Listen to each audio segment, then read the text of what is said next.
فالأصوات يا أيها النبي جاهد الكفار والمنافقين واغلظ عليهم ومأواهم جهنم.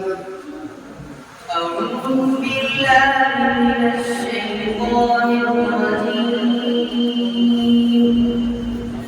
بسم الله الرحمن الرحيم. يا أيها النبي جاهد الكفار والمنافقين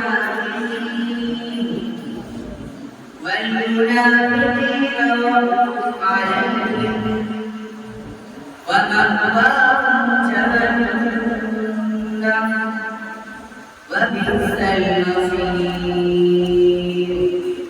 يحلفون بالله ما قالوا ولقد قالوا كلمة الكفر وكفروا بعد إسلامهم وهموا بما لم ينالوا وما نقموا إلا أن أغناهم الله ورسوله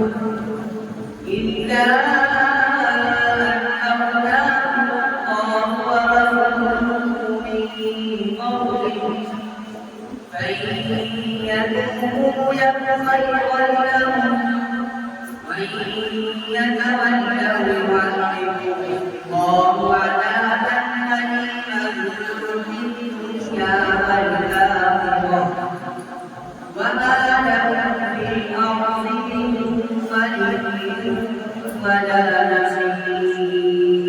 بس دوسرا سوال من كان يريد العاجلة عجل عسى ربكم أن يرحمكم وإن عدتم عدنا. بسم الله الرحمن الرحيم. عسى ربكم أن يرحمكم وإن عدتم عدنا وجعلنا جهنم للكافرين حصيرا. إن هذا القرآن يهدي للتي هي أقوم ويبشر المؤمنين الذين يعملون الصالحات